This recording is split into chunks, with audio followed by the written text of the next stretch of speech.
आज नुआ प्रकार आइटमटे तैयारी करी न खाइबा लोक भी हाथ चाटिकी खाइबे। वेलकम टू ओडिया बहु लाइफस्टाइल। फास्ट रु लास्ट पर्यंत पूरा प्रोसेस टी देखंतु। तावा गरम हो सारिबा परे सोरिष तेल देइतिली आ अंडा 3टी की फटेइकिरी देली। ता उपरे अल्प टिके लुण झिटी देली। किछि समय रहबा परे अंडा तलपट भल भाव भी फ्राए हो आसलानी। चामच रे ताकू एपट सेपट भाजीदेली। अंडा भजिया को टिके बड़ बड़ साइज रो मु अंडा भजिया को रखी फ्राए हो सारा पर तावा को साइड करदेली। लास्ट प्रोसेस देखंतु। कड़ई गरम हो सारा पर सोरिष तेल फुटण फुटई देइतिली। राग पाई कंचा लंका 2टी देइतिली। आ गोटे बड़ पियाज को छोट छोट साइज कटिकी हल्का ब्राउन कलर हेबा पर्यंत पियाज को भाजी देइतिली। अदा रसुण छेचा देली। अदा रसुण को भी टिके हल्का लाल कलर हेबा पर्यंत फ्राए कर सारा पर गोटे बड़ टमाटो को फ्यूरी कर देइतिली। टमाटो फ्यूरी ऐड कली। एबे मसला देवी सेतिपई जीरा पाउडर हाफ चामच, धनिया पाउडर हाफ चामच देइतिली आ हळदी हाफ चामच देइतिली।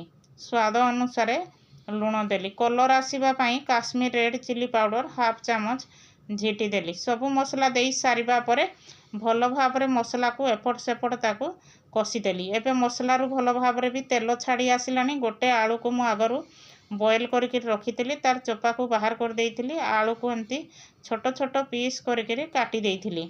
आलू जहार पसंद नहीं से स्किप करि परिबे।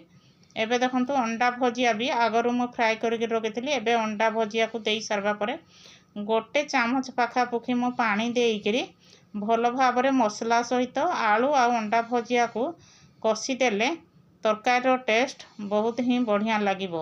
आ संगे संगे जदि पानी देदेबे हेले तरकारी पूरा पांचिया लगिबो। एबे देखंतु मु गोटे गिन्ना पाखापुखी पानी देबी। पानी देइकिरी कभर कर देबी किछि समय पई तरकारी फुटबा पई। किछि समय परे कभर खोलिकिरी देखिली तरकारी पानी मध्य भल भाव मरी जाइछि। टिके ग्रेवी रहिले तरकारी भल लागिबो। आ बेसी पानी रहिले भी भल लागिबोनी अंडा भजिया तरकारी।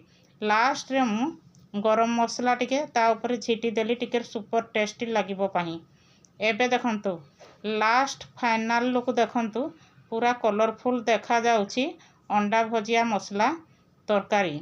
याकू ब्रेकफास्ट हो किंबा लंच डिनर जेउथिरे खाइले मध्य बिलीव करंतु बहुत ही स्वादिया लागिबो। एई रेसिपी टी निश्चिंत भाव मन को छुईतिबो।